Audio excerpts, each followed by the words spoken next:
Junie B. Jones, first grader, Shipwrecked.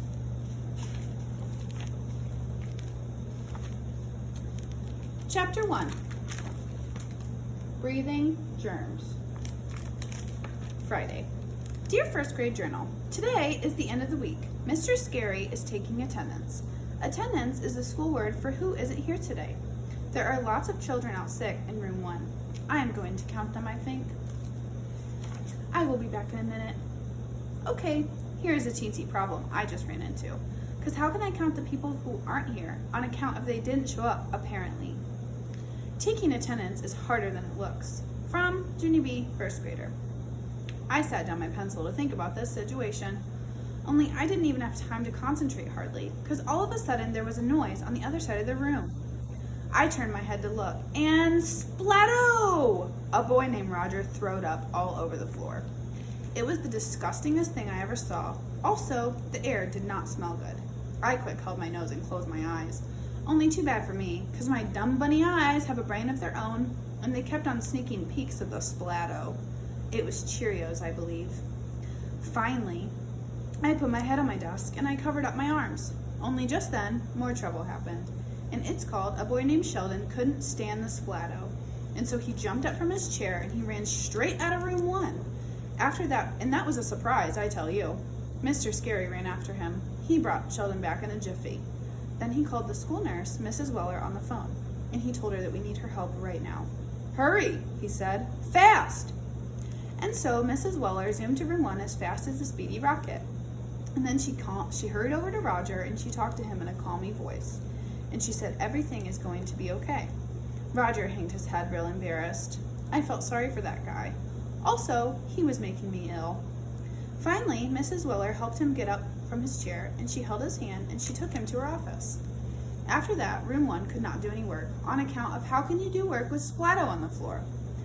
Only hooray, hooray, because pretty soon our janitor named Gus Filoni came rushing through the door. I jumped right up when I saw him. Gus Filoni, it's me, it's Junie B. Jones. Roger throwed up, Roger throwed up. Gus Filoni winked at me. Then he went straight to Roger's desk and he took out his important janitor equipment and he sprinkled powder all over the splatto. And wowie wow wow, that stuff swept up like a miracle. We could not believe our eyeballs. Whoa, said my friend named Lenny. See, whoa, said my friend Jose. That powder is like magic. I sniffed the air. Yes, it is like magic, Jose. Plus now it smells lemony fresh. Other children sniffed too. It does smell lemony fresh, said a girl named Shirley. I wish I had some of that stuff for my mom. She loves to clean up messes. Mine does too, said my bestest friend named Herbert. Then all of a sudden, Herb springed out of his seat very excited. Wait, hold it. My mom's birthday is on Sunday, he said, and so that's what I'll get her. I'll get her a tub of that magic powder. What's the name of it, Mr. Filoni? Huh? What's it called? What's it called? Guy Filoni's face was kind of funny. He glanced his eyes at Mr. Scary and then back at Herbert again. Finally, he ran his fingers through his bald hair and he said the name of it.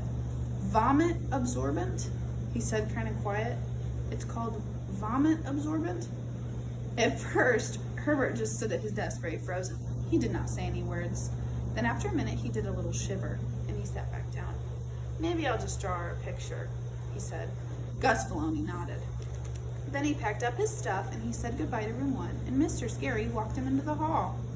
While he was gone, Sheldon put his lunch sack on his head. As soon as Mr. Scary saw it, he tried to take it off, but Sheldon held on tight. No, don't, I need this, he said. If I stay in here, I won't catch Roger's germs. I raised my eyebrow at that remark. Yeah, only I don't get it, Sheldon. How can you catch his germs? Because Gus Filoni just swept him up in his bucket, remember? Sheldon talked to me through his bag. Roger's germs aren't just in the bucket, Junie B. Whenever somebody throws up, their germs shoot out in the air all over the place. Then, if somebody else breathes that same air, those germs can get sucked right in their nose nostrils. I did a little cringe at that information. Then I looked all around the air, and very slowly I lifted my hand and I closed my nose nostrils. Room 1 watched me. Then one by one, they closed their nose nostrils too. and so all of us held our noses tight with our fingers and we didn't breathe for the whole rest of the morning.